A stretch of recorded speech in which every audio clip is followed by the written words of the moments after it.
Good morning and welcome to our speakers and delegates from around the UK, many from the NHS, which is really good news, from Australia, Austria, Ireland, Italy, New Zealand, Nigeria, Singapore, Taiwan, and from the United States of America.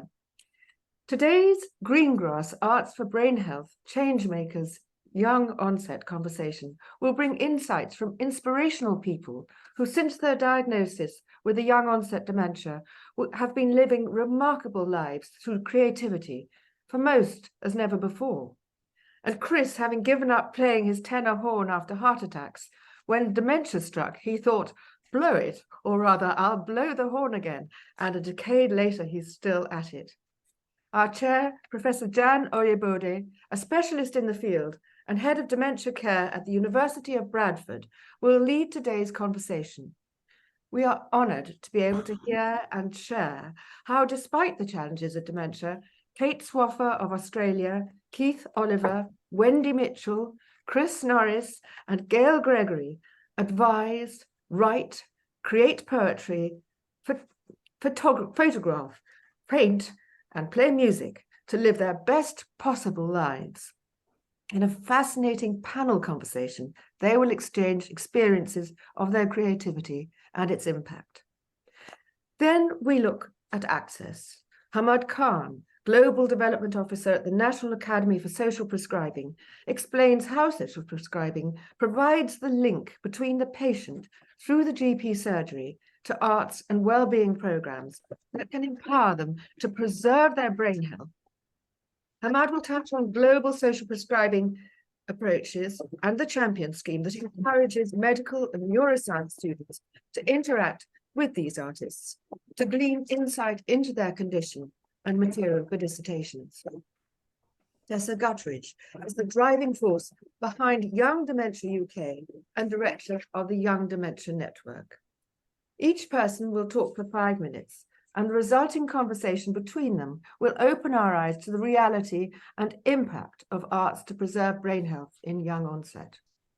Finally, in view of a tragic need, Professor Adam Ockelford, a specialist in music for children facing exceptional challenges, will explain how this helps with Batten Disease, a symptom of which is dementia.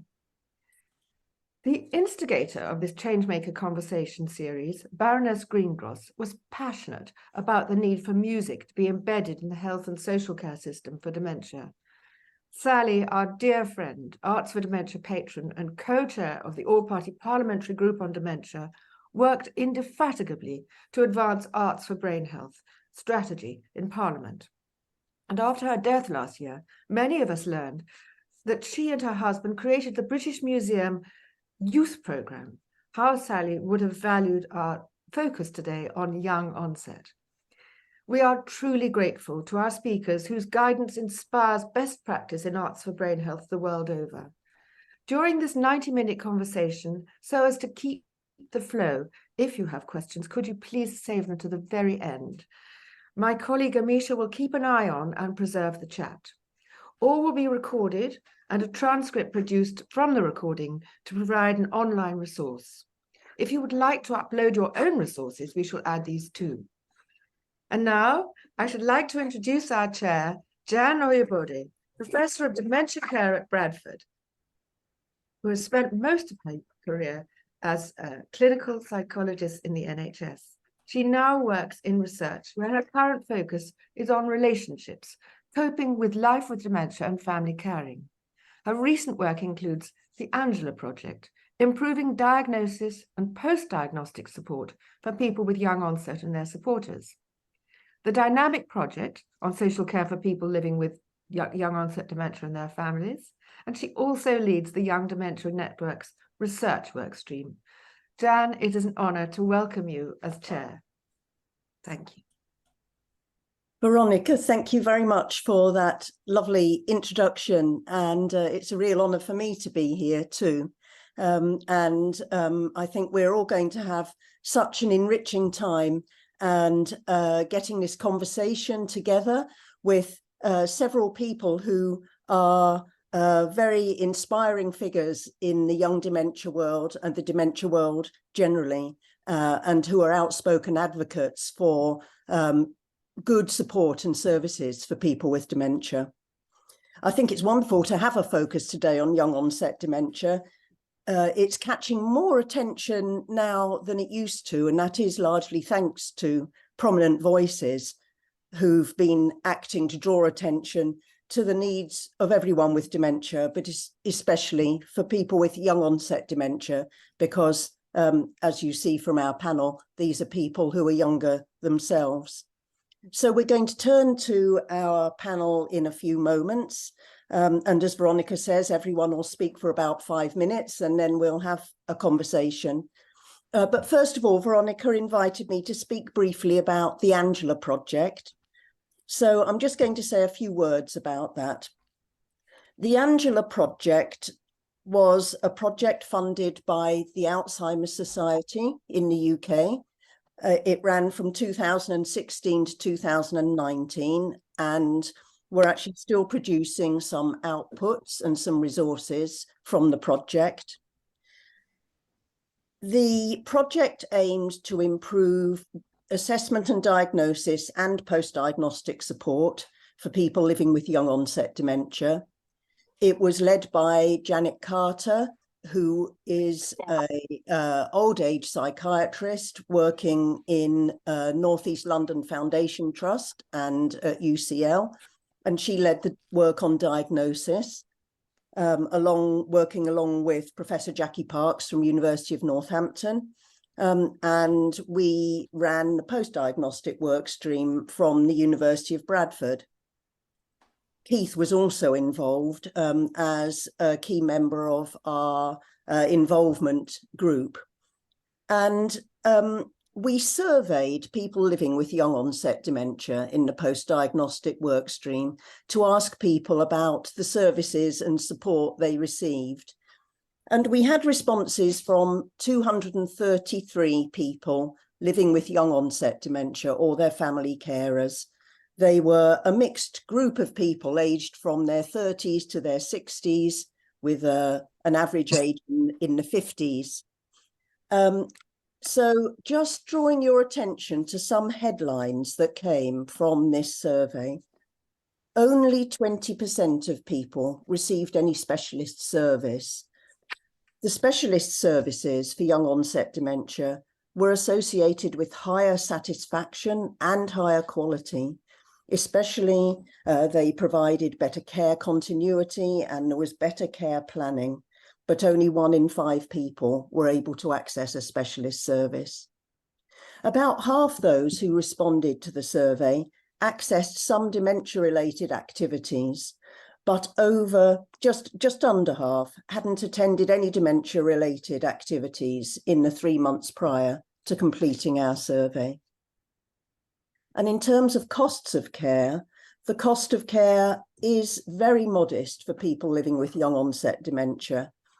People were using services, health and social care and third sector services, which cost on average, the median figure was £394 per 3 months. But family care, if you totted up a total based on the amount of money that a care assistant would have, families contributed care of worth over £8,000 in that same 3-month period. So we can see that families provide a lot of support. Official services aren't providing a lot of support. We knew that there were difficulties in accessing services, and we wanted to find out more about what was really helpful. And so we asked people to just give us a brief description of any service they'd found helpful. And we analysed these to understand what they were, how they were provided to be helpful, and why they were helpful. And our 233 respondents sent in over 850 examples of positive services. I think this makes us feel more hopeful to know that there are a lot of things that people living with young onset dementia do find helpful. We tried to distill the essence of these from all the examples. And there were 3 reasons why services were found to be helpful.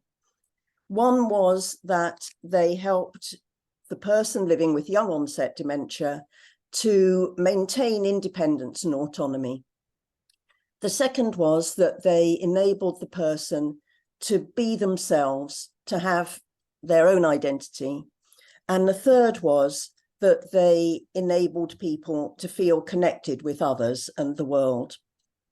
Now, we didn't ask people specifically about arts and creative activities. And because we asked about services and support, a lot of people told us about conventional health and care services. But people did also mention creativity and the arts. And I just want to finish my brief few words by giving you an example. And I'll give you an example from someone who responded, who spoke about the place of music in his life. And he said, once you've got a diagnosis of dementia, most people define you by the diagnosis and not based upon your potential and who you really are. And that makes you reluctant to engage with anything. And he said, what's been good for me has been music and situations where people allow me to play that music and express myself.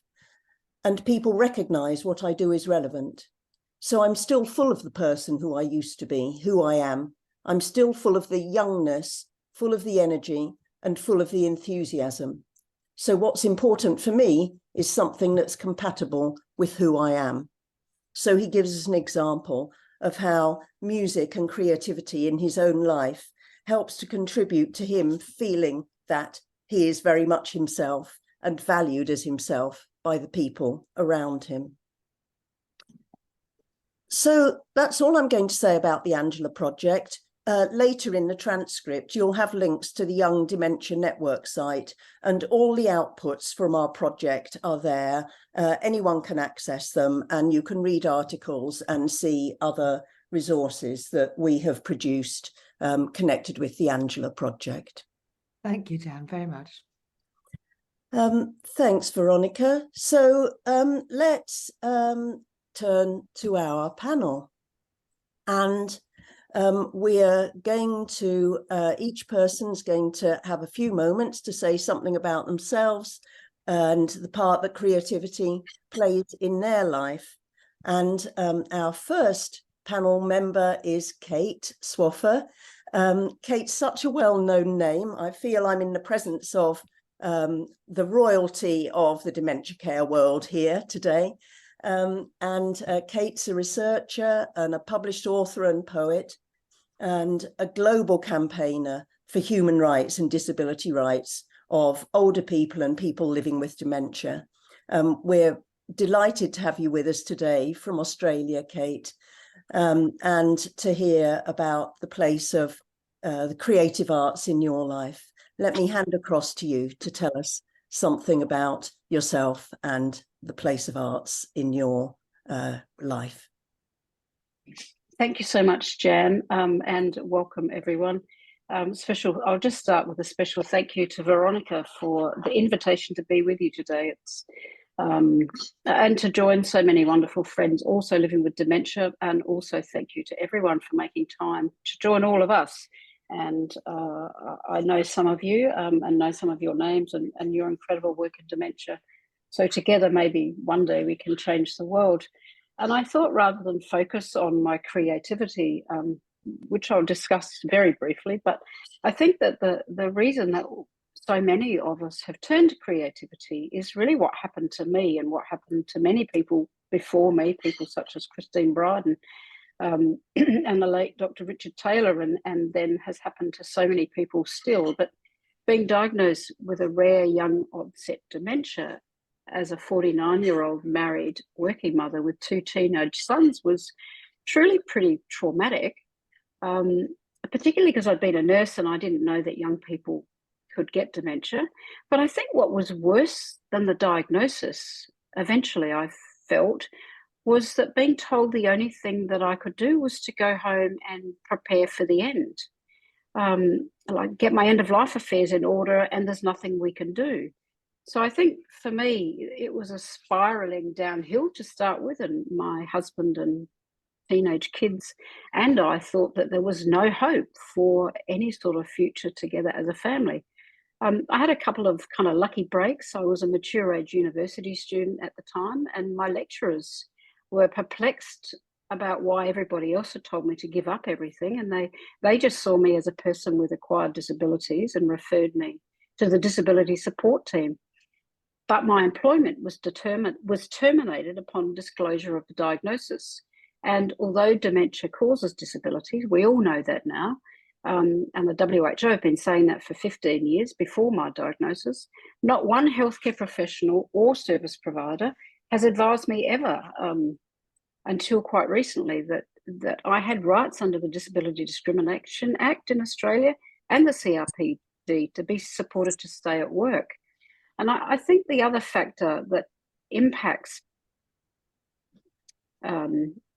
my more positive trajectory is that I soon realised, and I'm a retired nurse also, there's some other retired nurses in the room, I believe, Wendy, and I realised if I'd had a stroke age 49, I'd have been offered rehabilitation and supported back to work with disability adjustments if needed. So we really have to question, and the creativity part's really important, but we really have to question why the dementia and healthcare sector tells us to go home and prepare to die. And in my experience, the education system supported me to keep living Kate Swaffer's life as a person with acquired disabilities. And I think being supported as a student enabled me to continue to live my own life, meaning I could continue with my studies. And I still get support from a university today, disability support, but I still don't get support from the healthcare sector. So it is a major rights issue facing people with dementia. I didn't want a new identity. I wanted support to maintain the one I had. But that doesn't mean that having dementia has been all bad. Dementia's given me many, many gifts, and it's introduced me to loads of amazing people around the world, like many people on this webinar. It's given me a clarity about life and about people that I didn't have before, despite the increasing fog. And it has, I wasn't a poet before dementia. I wasn't really interested in photography and design, and all of those things have taken over the parts of my brain that don't function like they used to, like my photographic memory, my high level of maths ability. That's gone. I can't even use a calculator anymore. But these other creative gifts seem to have turned up to replace the things that have gone missing.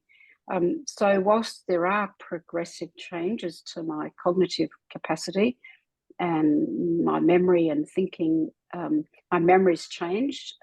My thinking, I see things in pictures now, which I believe is very much like people with autism. And I actually believe through continuing to study and to continue to be so active, as many other people here with dementia are living active lives, I think we are creating new neural pathways in our brain. The other thing, because I had been a nurse and was able to fund it, was a really focused rehabilitation program, similar to someone post-stroke. But it really is, we need to support people to live their best life possible with dementia, not only to prescribe giving up and preparing to die from it. And yet most of the people I meet newly diagnosed through Dementia Alliance International are still advised it's the end and there's nothing that they can do to live a positive life. There's a couple of things I just wanted to say about, and some of us here have faced this challenge, living more positively than expected with dementia, particularly living more positively than people who are older and in a later stage of dementia. There's been, a group of people around the world who quite publicly say they don't believe we have dementia. My own neurologist was quite insulted by that, as if there's a group of people who don't believe he has the capacity to diagnose a person with dementia, even though that's half of his patient cohort. But for me, the gifts that just keep giving are the poetry and photography, which I didn't have an eye for photography, a much stronger interest in gardening, and really changed and very different musical palette now. They've been incredible gifts of dementia. And I do think that the other really important gift is it puts everything in perspective, and you really do learn to just enjoy whatever you get today and not worry too much about what might happen tomorrow. So I think my 5 minutes is probably up. Thank you, Kate. That was just such a rich 5 minutes, and you've said so many things that I'm sure will strike a chord with lots of people listening. You've packed so much in there in terms of words about our rights and the importance of hope, but also the opportunities to live our best life possible, and the gifts that you didn't expect that dementia's brought you. So thank you so much. And thank you. We will hear more from you in a little while. And let's now turn to Keith. Keith Oliver is a retired head teacher, and we've known each other for a lot of years now. Keith has written short stories, books, poems, and now has started to produce watercolor paintings and artwork, and is going to tell us a little about his life and how it's going, and the connections with creativity. Over to you, Keith. Thank you very much, Chan. And it's wonderful to be here this morning, and a real privilege to follow on and take the baton from my dear friend Kate. So moving on then, as part of maintaining my well-being, it's now not overstating the fact that creativity and stimulating leisure activities makes life, for me, worth living, and has filled very many vacuums in my life which have been created by Alzheimer's. There are a number of threads in my little talk. The value, first of all, of intergenerational collaboration in the arts, pursuing activities as an individual for my own satisfaction, or in a group when sharing the learning and the results, which often includes encouraging and supporting one's peers. I've subtitled my little contribution today as the 3 Ps: photography, painting, and poetry, and will explain why as I go along. Firstly, photography is the only creative pursuit amongst the 3 which I have enjoyed and practiced since well before my dementia diagnosis, which occurred on New Year's Eve 2010.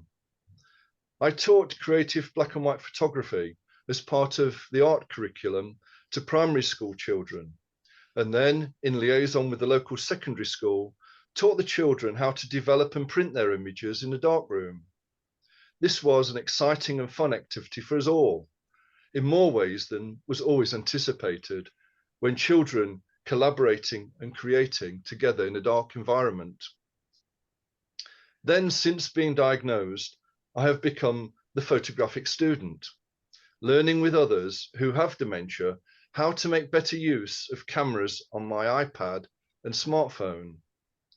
This has been through 2 dementia projects here in Canterbury, where I live, one funded by the Arts Council and DEEP, that's the Dementia Engagement and Empowerment Project, and one by Kent County Council, the latter combining photography with poetry and music to enable people with dementia to express a creative narrative of their own.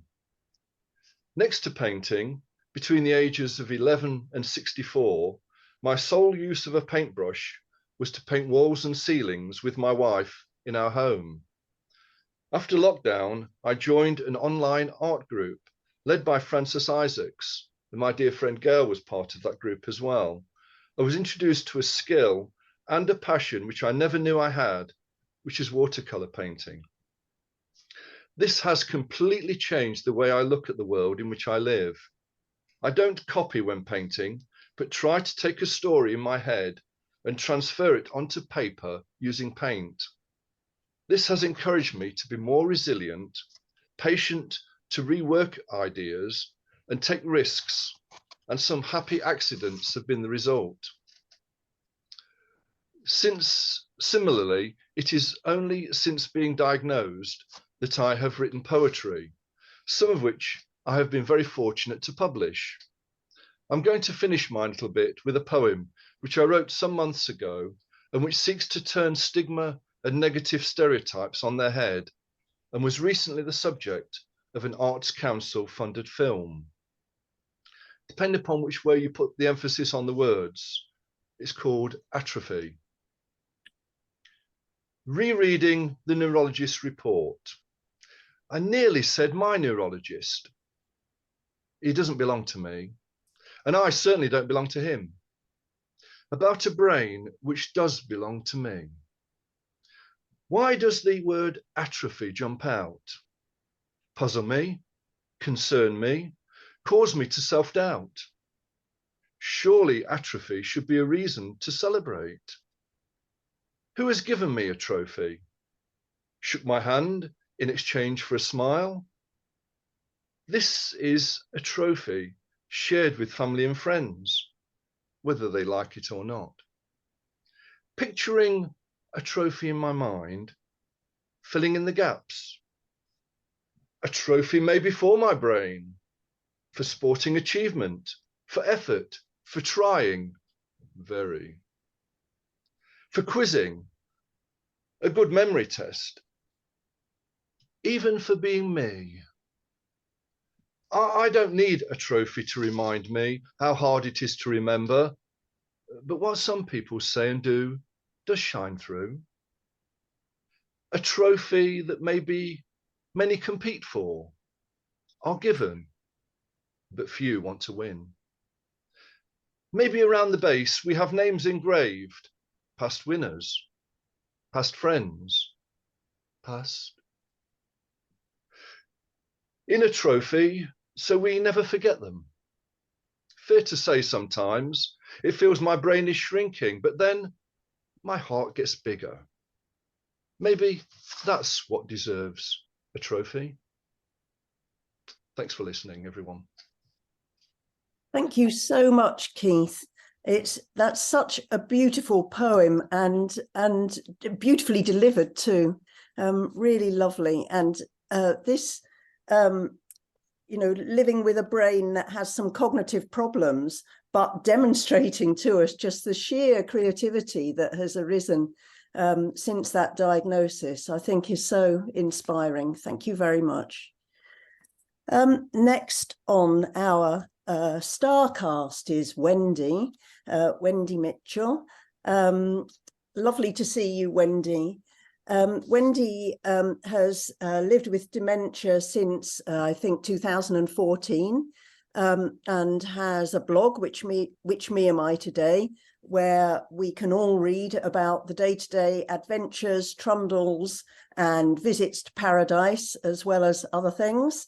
Wendy's also an author of best-selling books, which if you haven't read them, I do highly recommend reading Wendy's books. If you are working with people with dementia, you would learn so much. So Wendy, over to you. Yeah, thank you. And as Keith said, it's so lovely to share the stage, if only online, with so many wonderful friends.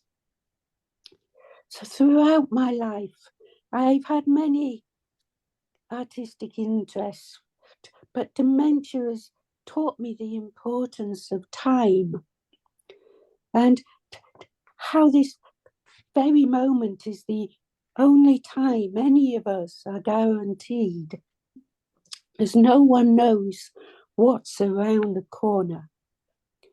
I was as guilty of anyone in my working life of wishing for the weekend, wishing for the following day, wishing for the next holiday.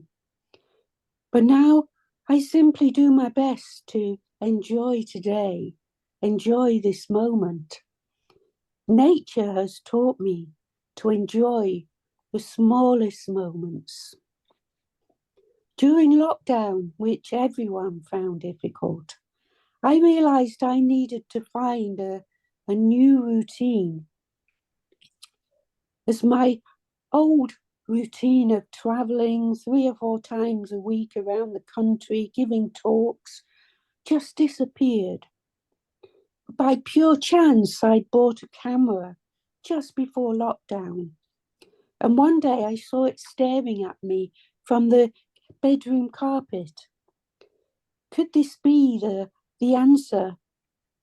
Because I'd never had time to discover my village before, because I was too busy travelling. But now the world had slowed down.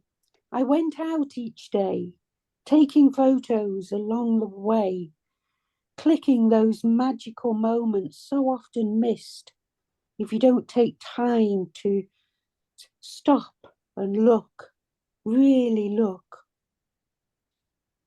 I discovered we had a village Facebook page, so each tea time I'd post my photos, and the comments that came back were so wonderful, so heartening. We're having to stay indoors, so it's lovely to see village life through photos. Another said, I never realised our village was so beautiful. You see things we all miss.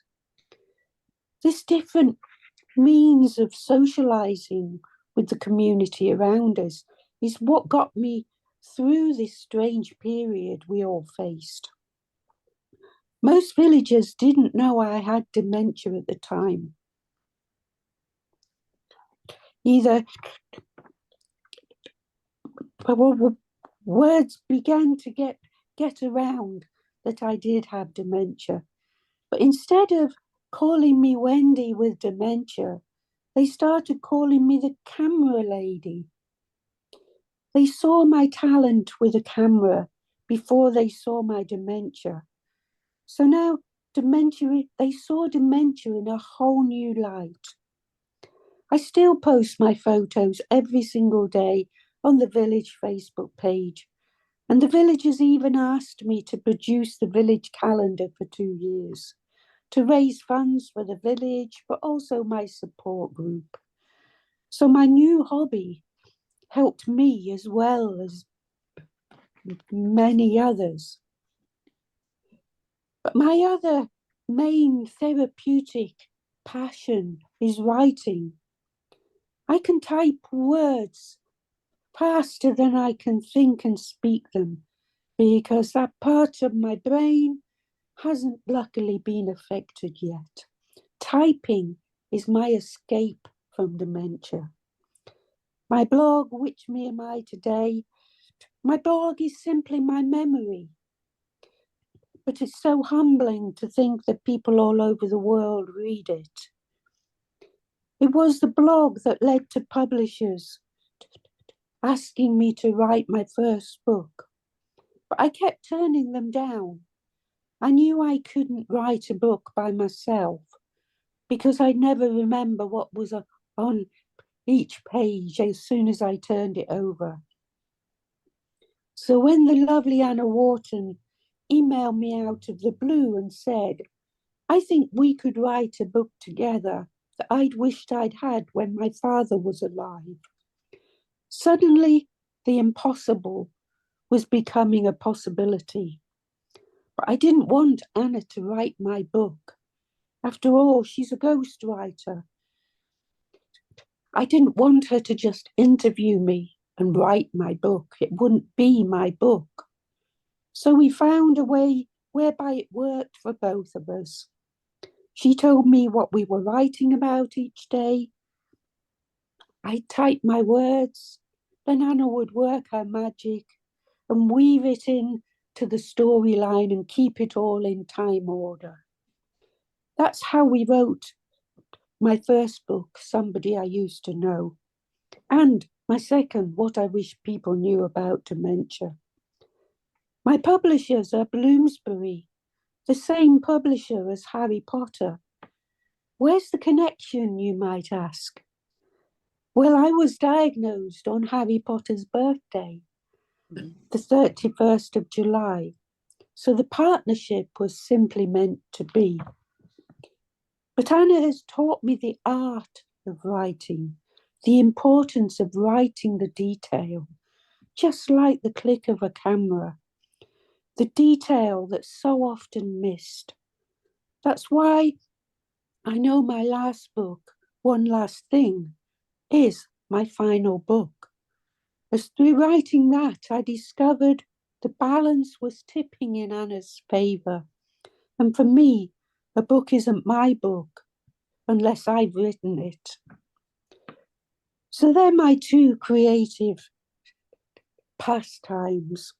After all, we all had talents before a diagnosis of dementia. We don't suddenly lose those talents overnight when we're diagnosed. And with help and patience, we can learn new ones. Thank you. Thank you very much, Wendy. A lot of really interesting words of wisdom there, and your focus on time and the importance of time and the time that the terrible pandemic gave you to observe and then allow your photography to flourish. I think that's really interesting and fascinating. Thank you very much. Our next panel member is Chris Norris, and Chris was diagnosed with frontotemporal dementia something just over 10 years ago now. And we haven't really heard yet from someone who's a musician, but Chris blows the horn and is going to tell us a bit about the place of music in his life today. So over to you, Chris. Yeah, thank you, Jan, and good morning, everybody. It's great to see everybody here. It occurred to me, or earlier on in the talks, how people were talking about that they see us as a person with dementia, and they don't see the person behind the dementia.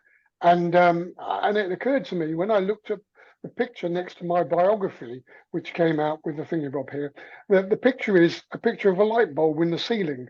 So unfortunately, the rest of the picture, which was me holding my tenor horn playing it, disappeared. And it kind of rung a bell with me. Well, there we go. That just goes to show, you know, we're more than the dementia, and I'm more than a light bulb. So whizzing on, I started my music playing when I was 11, and I went into the army at the age of 15 as a junior musician in the mounted band of the lifeguards. And I had to be able to play my instrument, and my weapon of choice at the time was the cornet, and I had to be able to play that riding on my horse, which is no mean feat, because of course horses have a mind of their own, and they sometimes don't do what you want them to do. When I came out of the mounted band of the lifeguards, I joined the Kent Police, and about a year after I joined the Kent Police, they started the Kent Police Band. So I was a founder member of that, and at the time I decided, well, I'm going to change my instrument. So I feel a bit like a ventriloquist now, because I'm going down into my box of tricks, and there we are. There's what a tenor horn looks like.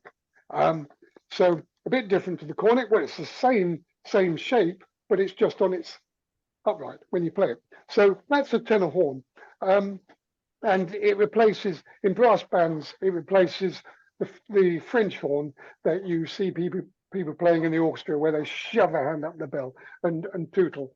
And I played away nicely. And then, unfortunately, in 2008, over an 18-month period, I had 3 heart attacks. And the consultant told me each time, Chris, you really should stop playing your music. You're putting too much pressure on your heart. And I didn't listen, because music was a part of me and has been a part of me. But when I had my 3rd heart attack, I thought, well, that's it. I just must listen to what I'm being told and give up playing. And I stopped playing for 5 years. And then I got my diagnosis of frontotemporal dementia. And I thought, oh, well, blow it, as Jan said earlier on. Oh, well, blow it. If my heart doesn't get me, the brain's going to get me. So I went back to it. And happy to say, I haven't had any heart attacks since then. So there we are. That's Johnny Dinkum. And then I was invited in, when was it, 2015, by Veronica, to take part in the Arts for Dementia program for musicians with young onset dementia. And this was joined together with the English chamber musicians and London College of Music students. And we all sat down and talked about the challenges that I had, and that we found coping mechanisms and ways around the difficulties of doing things. I'd lost a lot of things that I had learnt when I was at the Academy of Music for the Army at Nell Hall. I'd forgotten those, and I was losing some of my techniques. But between us, we managed to find ways around it. They also learned things because they never had to transpose their music. They just played what was on the page. Whereas if I'm playing along with them, because my instrument's in a different key, then I have to be able to transpose, which I'd lost the ability to do. The upshot of that is we then put on a performance at the Wigmore Hall in London, which is a very grand place. And we composed some music and we put on their performance there, which just proved that people living with dementia still can and still do. Along the way, I also joined Keith Oliver in help writing a chapter in one of his books, called Welcome to Our World. And I'd never done any life writing before. And what happened in those chapters is we talked about your life before, talked about your life with diagnosis and what you saw into the future. So that was all very exciting. So that's the only time I've gone into that side of things. And then on the 10th anniversary of Deep, which Keith mentioned earlier on, they put together a video called I've Got You. And if you go onto their website, you can see the I've Got You. And they got me to do all the music background. So in places in the film, there are 9 pictures of me on the screen playing all the different parts, which I thought was quite interesting and funny. It's a bit like Celebrity Squares, really, and it was really quite funny. And I put on a different shirt and jumper for each picture on the screen, so it looked like there were 9 of me. During the lockdown, the group that I belong to decided that we would do our own research about music, and we looked into the idea: is it possible for people with dementia to learn a new skill? And we found that it was, and we all learned the ukulele, and then we managed to put on a performance with that. None of the others were musicians, but and they all thought I'd be able to do it easy peasy lemon squeezy. Wasn't the case. Learning a new instrument can be challenging, but we were all chuffed with what came out at the end. I just want to finish off because I'm overgoing my 5 minutes. You have to laugh sometimes with dementia. And recently I was sitting on a question and answer panel on stage in front of an audience around the arts. Now, I thought the audience knew that I was a musician, and as I found out, they didn't know what context it was. They didn't know I played the tenor horn. And I was asked the question as to how music helped me. And I replied that when I get tight and frustrated, I take out my horn and have a jolly good play and fiddle with it. And all my cares and worries float away. And just as everybody else there on the screen is, I noticed the audience was descending into hysterics because they didn't know that I played the tenor horn. And when you start, I find these days, when I start talking, the words just keep coming out. I know something's going wrong, but I can't stop them. Anyway, everybody was in hysterics. I had to explain to them, yeah, I'm a tenor horn player. So when you're living with dementia, I've learned to laugh when dementia sticks out its foot and trips us up.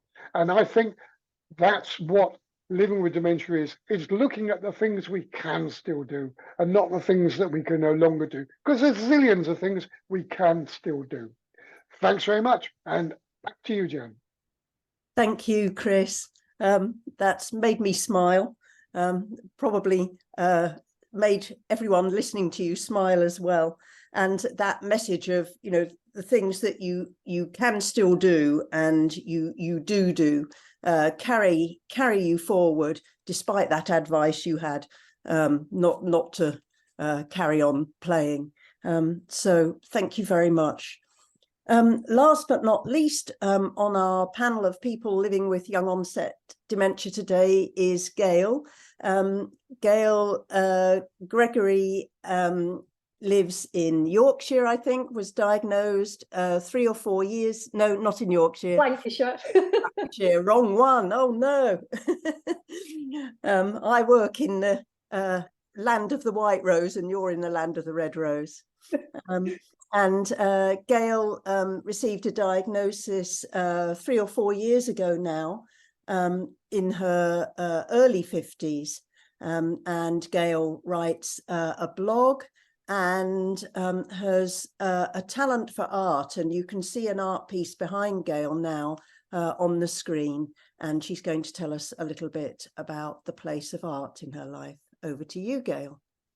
Thank you. And thank you so much for inviting me to join you all this morning. It's an honour to share with you how I keep my brain active while hopefully I'm inspiring others.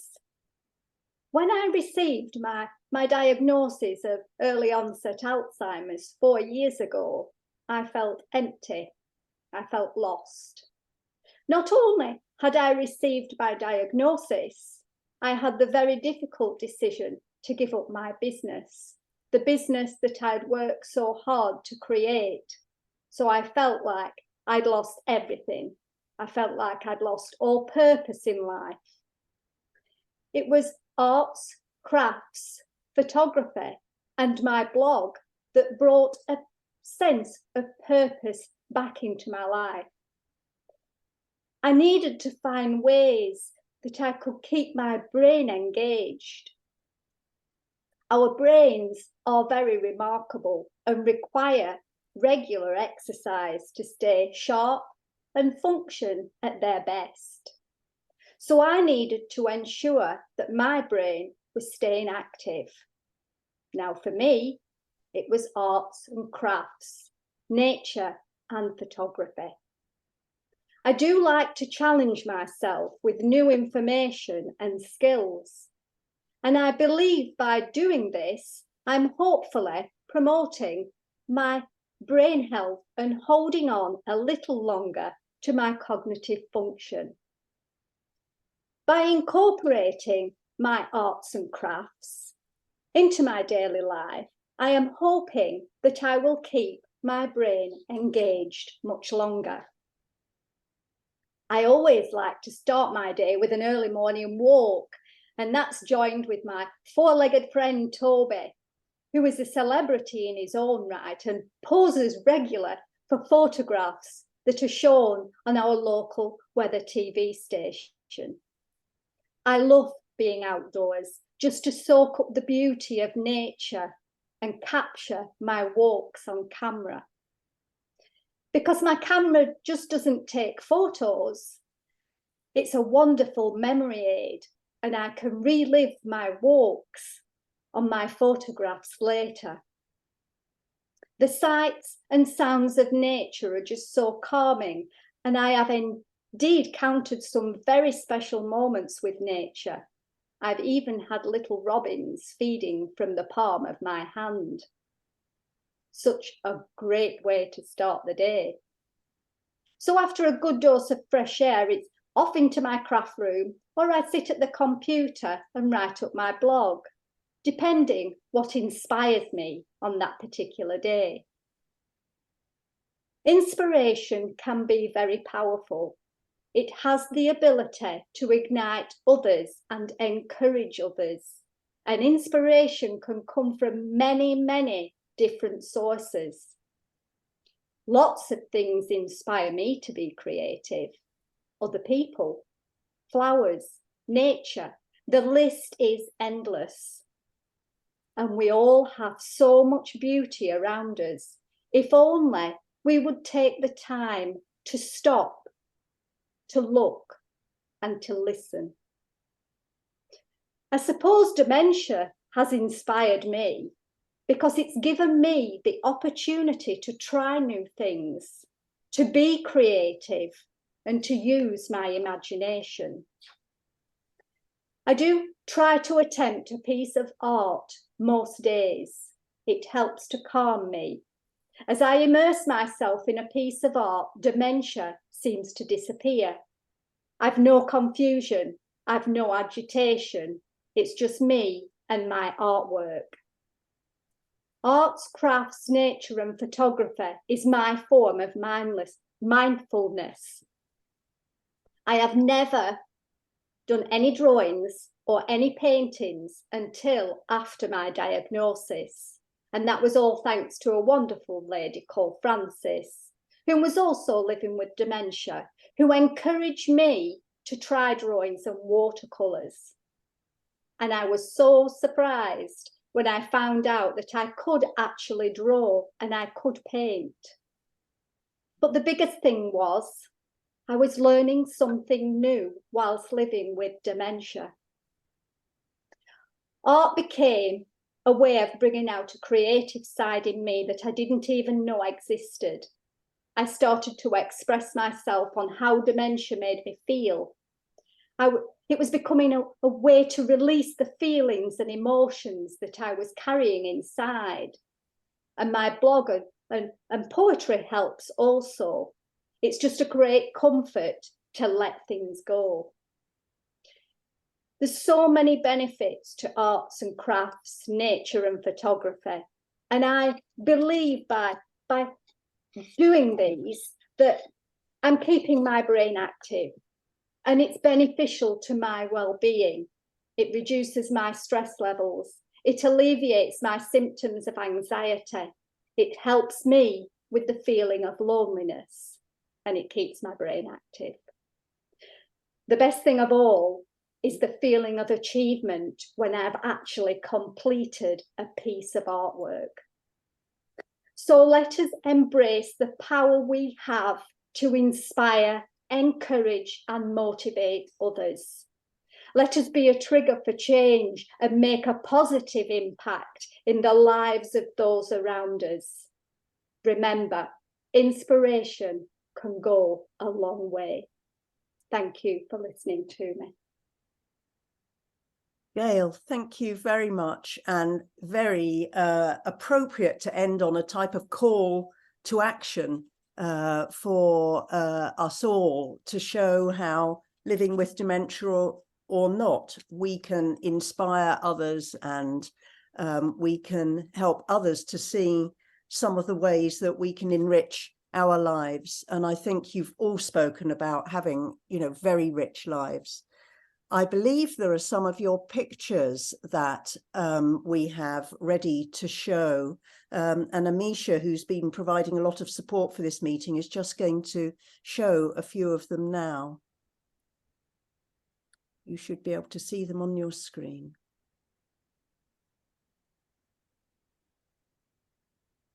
Oh, this must be Toby. That's Toby. Thank you very much, Amisha, for showing those wonderful drawings.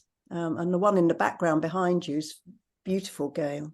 Thank you. So we have just a few moments for everyone on the panel to talk to each other, as inevitably happens with so many people with such a lot to offer. People have gone just tiny weeny bit over, but let's take 3 or 4 minutes and have a bit of conversation. Keith has had to go off to an appointment, but welcome back, everyone. You've all said things that connect with each other, and I'm sure you'll have been listening to each other and thought, oh yes, that resonates with me. Would anyone like to comment to start us off? Yeah, so let's go Chris and then Wendy. Yes, I think sometimes when you're living with dementia, sometimes people are a bit shy to let other people know that dementia does exist in their life. And in my banding, I now make sure that people on either side of me know that I'm living with dementia. And they are very helpful.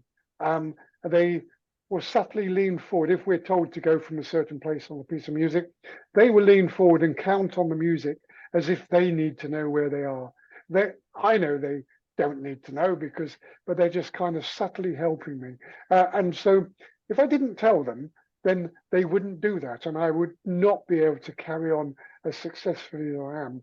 And so I think it's very important that we let people know of our conditions. What Gail said about inspiration to other people is bang on the nail, because it puts things in a totally different context that we still can. And it just, you know, when you look at the things that the people on the screen have done, you think, wow, you know, we're no different to everybody else. We achieve things, and we will carry on achieving things, and there's no stopping us because we've got the power to go on. Thanks. Thank you, Chris. And Wendy's smiling broadly, and Wendy also had something to say, and then we'll go to Kate. Yes, Wendy. Right, exactly. The thing that came out to me through all this is the friendships, how we've encouraged one another. You know, we've all had that dreadful experience of diagnosis where we've not heard that tiny 4-letter word that means so much to anybody, hope. And yet all of us, you know, Kate was the first person to give me hope. It's that if we were a company, we'd be succession planning to keep that motivation and that knowledge of can-do attitude. And I think that's just shone through today. Yes, thank you. And Kate?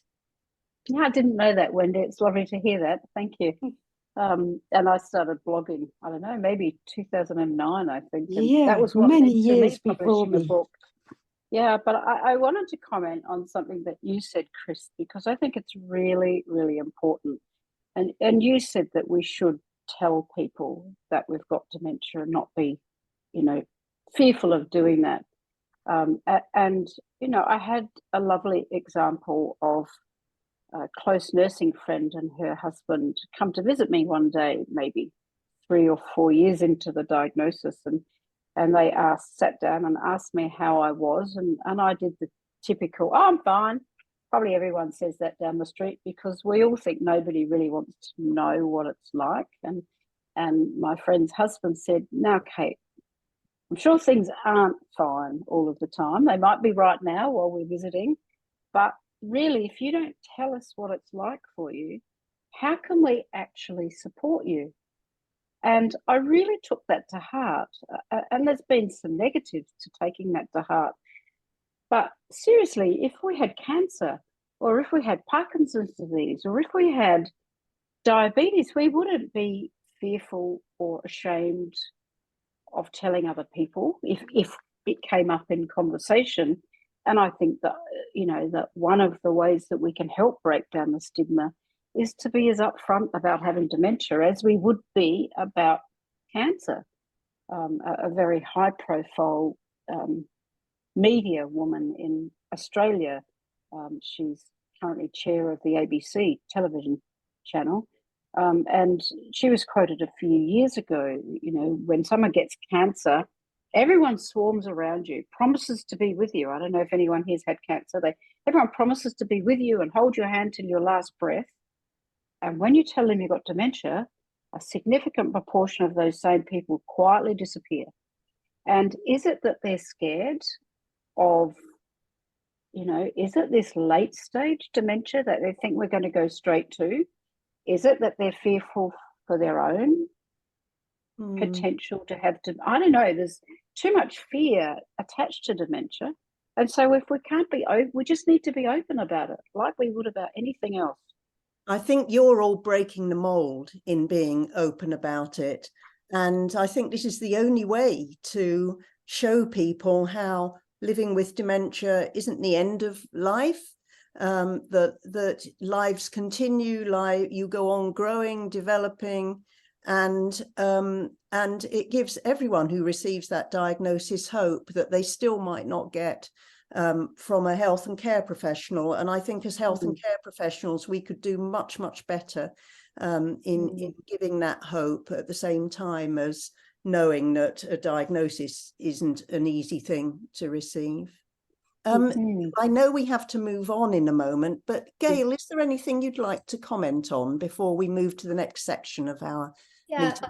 I think the only thing for me is many people think that we can't learn new skills, but they should just give us time and be more patient with us, because if they give us more time, we would learn new skills, and we still can learn new skills. And I've proved that. And and I think with support, people can still do what they used to do too, if that's what they want to do. That's right. I've proved that I've learned how to paint and how to draw, and I'd never done that before dementia. So we can learn something new. Yes, We've just got to give it a chance. Thank you. I think the brain is a wonderful, marvelous thing, isn't it? And you've all spoken about ways that your brains work, knowing that you have this diagnosis, but you've found new ways of seeing things, new channels, as well as continuing things that you were already in your life. And I do think it's very inspiring to hear. I'm sorry that we have to stop our panel discussion here and move on. We will have a bit more summary later, but thank you everyone for contributing and giving your own angle. Everyone's different, and you've all brought so much enrichment to this conversation. So thank you. At this point, we're going to move on to think about access, because many people living with dementia may need some assistance to know how to make those connections, to get into using the creative side of themselves. We're going to start by hearing something about social prescribing from Hamaad Khan, who's a medical student, but not just your average medical student. Hamaad is a global development officer, and he collaborated with the WHO to author a report on social prescribing. Really looking forward to hearing what you have to say, Hamaad, so over to you. Thank you so much, Jan. And just to say, it's an absolute pleasure to be here this morning to talk to you all about social prescribing and galvanizing a student movement for the benefit of dementia care that is more holistic, complete, empathetic, and patient-centered. But before I just get into that, I would like to, as a medical health professional, also just talk about the cultural clinical context that we're in. There's a gaping, huge, glaring paradox of modern medicine, which I like to call it. And the paradox of modern medicine is that we live in an age with more medicines, more therapies, more treatments, and yet also more illness. Now, if medical drugs are designed to revive, restore, and renew good health, we should be experiencing an unprecedented level of good health across our societies.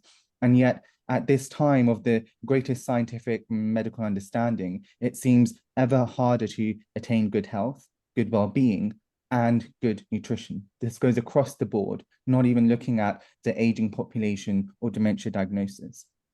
And in this context, the UK has created an industrialized healthcare system of sick care, not healthcare. We admit the sick. We tend to the sick, we care for and heal the sick as health professionals. And when we're done, laughably, ironically, horribly, we put our patients back out into the very same conditions, environments, and lifestyles that exacerbated or perhaps even caused the very sickness in the first place. And so our whole system is cyclical, fragmented, acute care. Our health systems are designed to respond to crises, but they're not yet developed with a vision of health creation and disease prevention. That's where social prescribing comes in.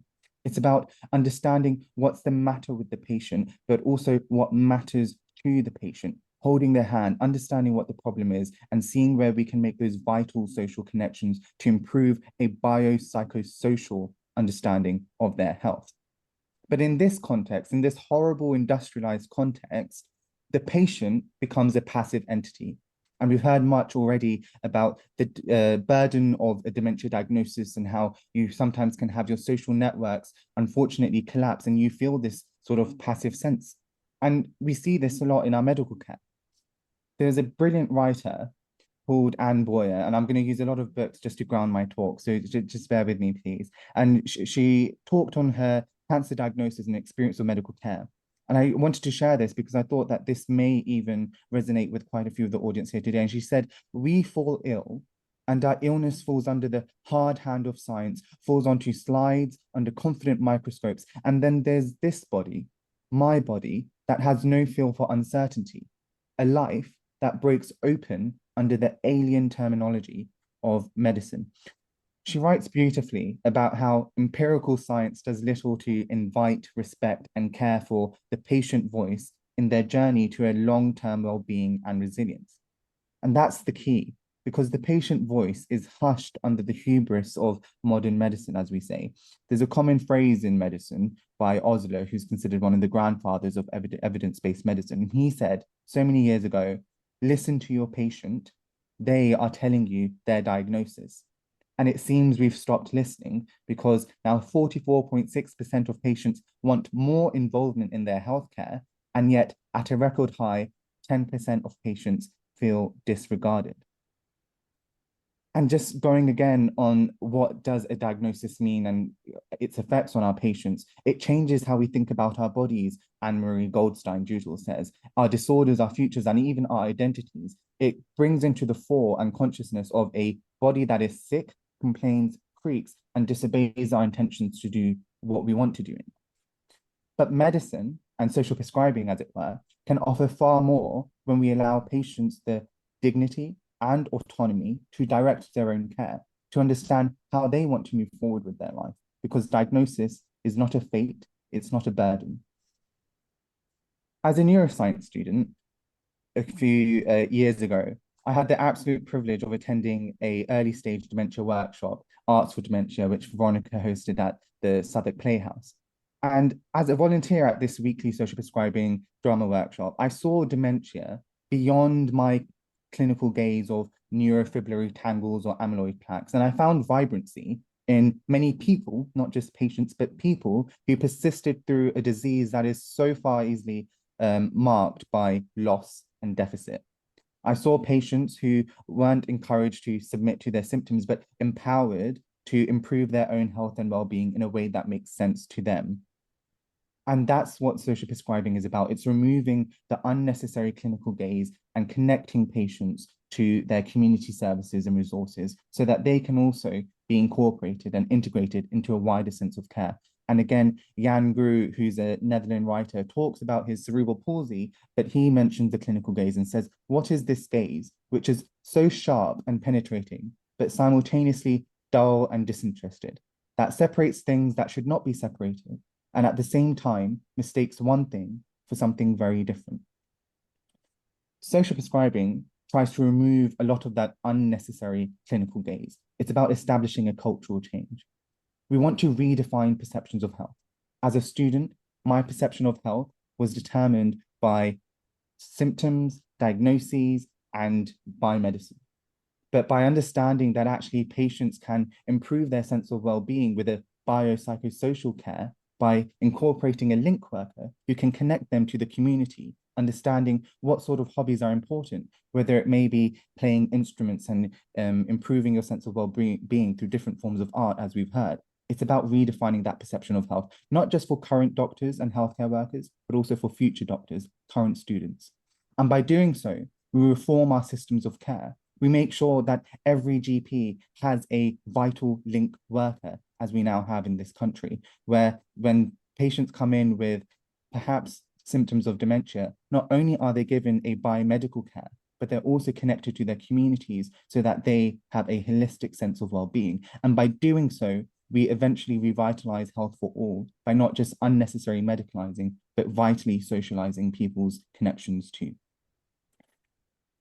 So here is just our cohort of social prescribing student champions. These are healthcare students and also leaders of change of tomorrow that is vitally needed, understanding that actually clinical care isn't just in the biomedicine, but in the biopsychosocial care. And we are excited and empowered to also empower our patients and to not just burden them with clinical diagnosis, as it were. And here, this is a beautiful mural that we all created and presented at the House of Lords a year ago on how we have to look beyond the pills, as it were, and incorporate a more wider understanding of what health can mean and how we can actually invite that patient voice. What matters to you? What does health and well-being mean to you? And how can I, as your doctor, as your healthcare professional, not just medicalize, but help fulfill that vision of yours? Because a diagnosis isn't a sealed fate or a burden for you to bear. So that's what social prescribing is. That's what the axis of social prescribing is. And just, I wanted to end on this note because I thought it reiterated the conversation before. And again, a beautiful book by Lynn Castile Harper. She writes on dementia and she said, as the degree of neurological impairment increases, the person, unfortunately, becomes increasingly neglected and isolated. And she calls this the vanishing or the vanishing point. However, the vanishing at the vanishing point is an illusion. The person with dementia exists beyond my capacity to keep her in my line of sight. And that's what social prescribing is about. It's about keeping our patients in our line of sight and not losing them to unnecessary biomedicine. So thank you so much.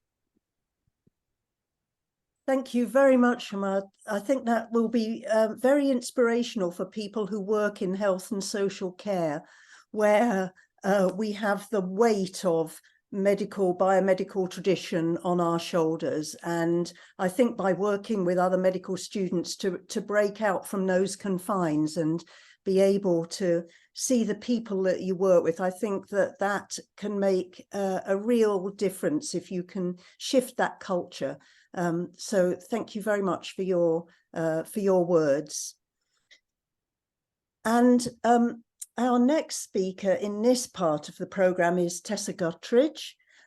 Tessa is the person who started the Young Dementia Network, which has been going for several years now in the UK, but worked to improve things for people living with young onset dementia for many years before that too.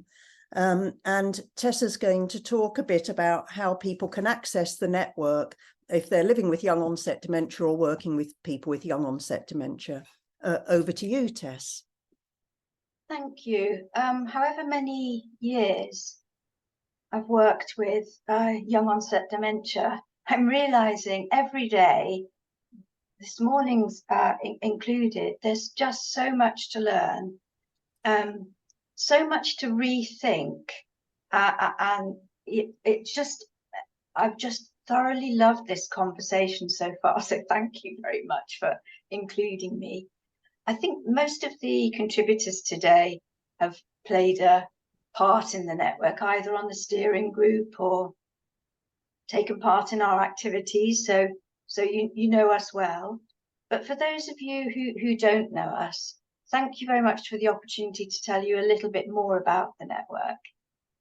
We're a collaborative community of over 5,000 members now, and we're united with a common purpose, and that's around improving lives of people with young onset dementia, and of course the families too. We want improvement now, of course, and we want to bring about significant change for the future. The broad membership is an amazing blend of people. Just over 40% or so are people with lived experience. And then the rest are professionals from health and social care, a range of roles really, including admiral nurses, clinicians, service developers, and then academics and researchers, and then people who are interested in young onset dementia. The network's steered by people with a passion for change, vocal activists with networks of their own, professionals from dementia organisations and academia, all volunteer their time and expertise. I don't know what we would do without them, actually. There's just 3 staff who are very motivated. And to be honest, we're driven by personal experience ourselves too. We set up, as Jan said a few years ago, that was back in 2016, and we set up really because awareness of young onset dementia and the information and support from pre-diagnosis onwards was nowhere near good enough then, and still nowhere near good enough now. And although I would say that there has been some progress made in some areas, but there's such a lot of variability. Our current aim as a network, and where we're most active this year, based on feedback from people with young onset dementia, is around improving the experience of diagnosis for the person and for the family. The route to diagnosis can be very challenging. Alongside that, we're really keen, and we need to do it alongside, of course, to increase the profile of young onset dementia amongst public and professionals. And then when something substantial has happened there, we want to increase access to lifelong support. That's another part of our aim. And that needs to change, of course, as you know, as needs and wishes alter along the way. And in this, as in all our work really, we work collaboratively. We don't feel that any one group or organisation has all the answers, and we definitely feel stronger if we work together. And that's nationally and internationally, actually. But I did wonder when Veronica invited me to be part of this conversation, does the network have a part to play, really? I especially feel that now after hearing the amazing creative contributions from people who live with young onset dementia and who know what they're talking about in terms of what creativity means to them. I do understand intuitively the vital part creativity plays in all our lives, really, whether we have a disability or not. And the prospect of this conversation actually made me think about what part creativity plays in my life. We can get wrapped up in work and, you know, general everyday personal stuff, can't we? And it gave me an opportunity to think about that. And it's a sort of running joke in my family that the cross-stitch cushion cover with pretty rosebuds decorating it, which I started in order to mark the birth of my only daughter, Rose, is still 33 years on, not finished. And in fact, it's nowhere near finished. And in truth, that does not give me joy. So that made me think, well, where am I creative? Well, creating dishes for family and friends to share, creating a beautiful garden, again for family and friends to share with me. This all gives me pure pleasure, and I feel it nurtures a very different aspect of me that needs to see the light more and more. Closer to home, through the Young Onset Dementia Oxfordshire group, I've witnessed the blossoming of people with dementia who were previously very tightly buttoned up, especially in terms of their communication and connection with the world around them. They took part in the Turtle Key Arts workshops over a number of years, and that covered music and singing, dancing, poetry, and it was absolutely wonderful. So thinking of the network, I don't think that improving the diagnosis experience or improving the understanding and awareness of young onset dementia is an essential precursor to a person accessing their creative spirit. But I do think that reducing the stress associated with a lengthy and sometimes meandering route to diagnosis matters. Knowing what you're dealing with, being able to have easy access to a professional who you can trust, and having sound information along the way, I do think is really important.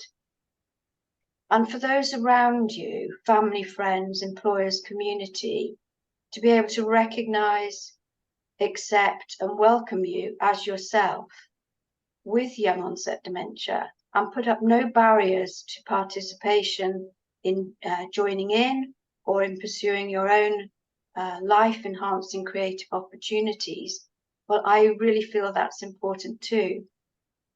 I think that the aims that the network pursues, the work that it's doing, should support the person with young onset and so contribute to enabling the mind space, the time and the energy for creativity to flourish.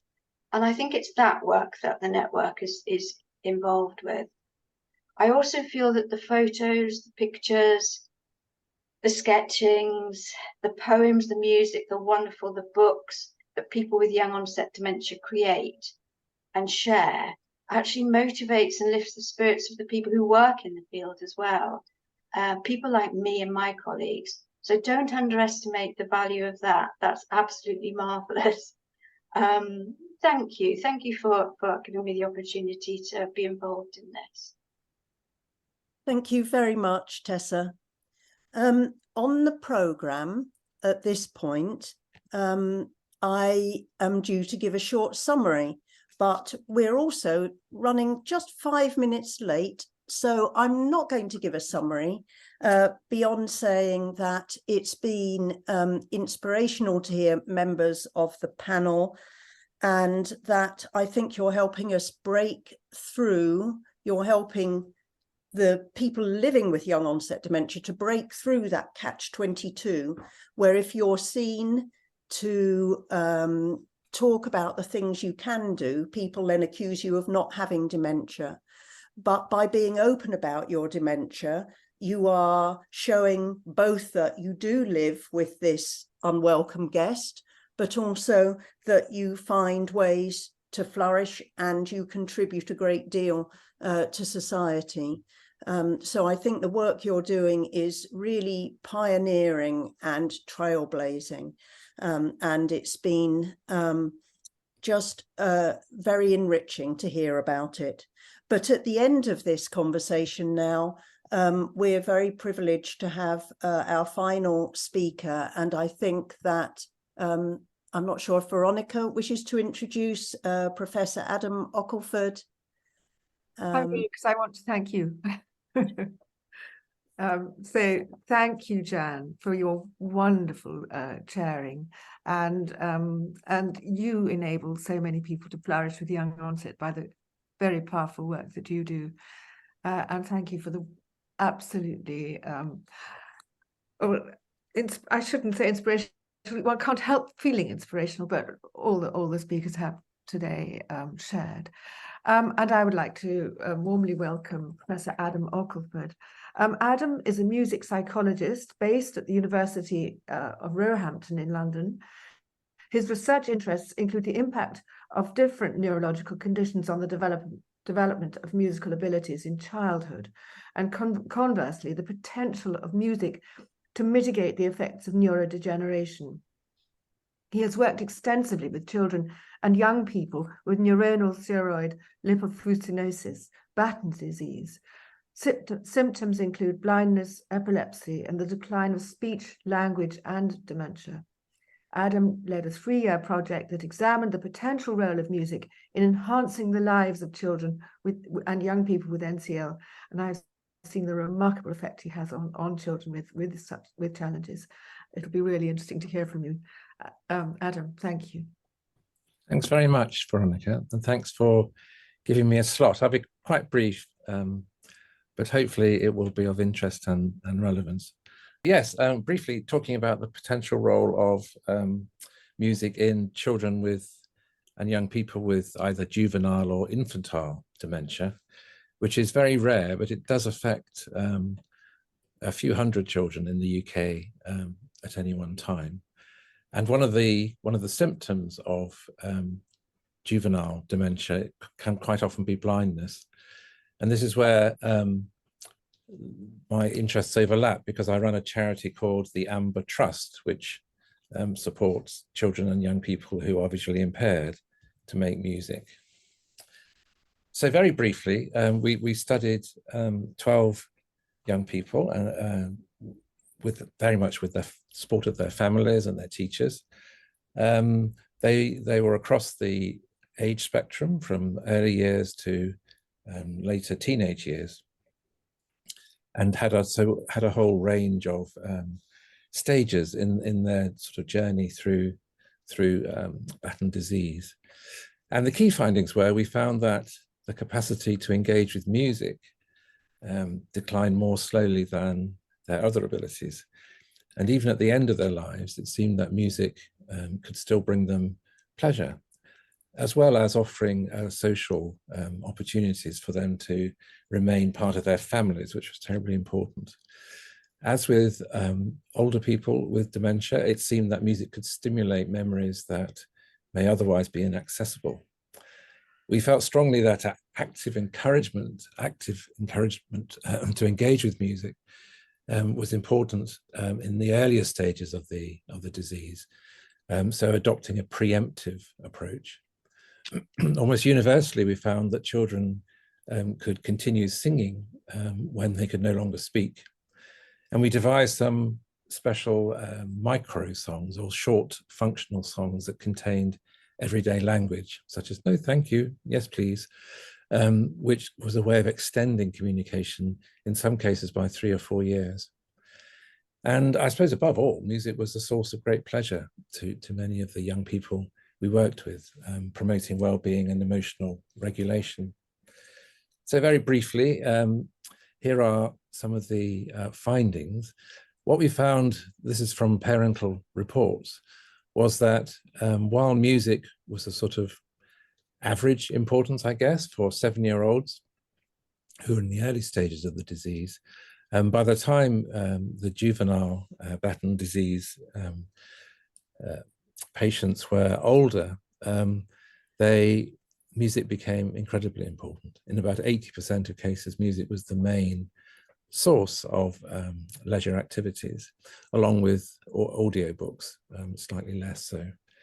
And so there's a change in the kind of leisure activities that children and young people with Batten disease go through as their journey progresses.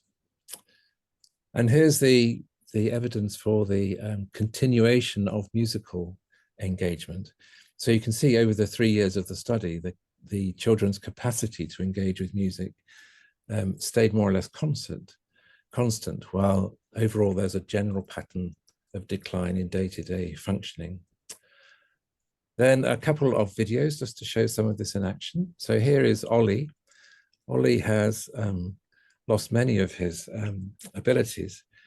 In fact, he never got to be verbal, but music was very important to him. And here he is interacting with me by using an app on an iPad, which he plays with his elbow. Here we go.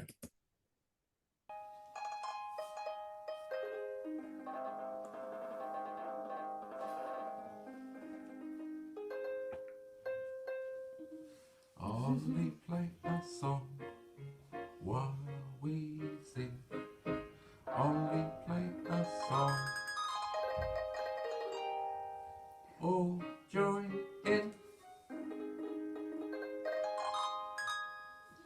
Only play a song.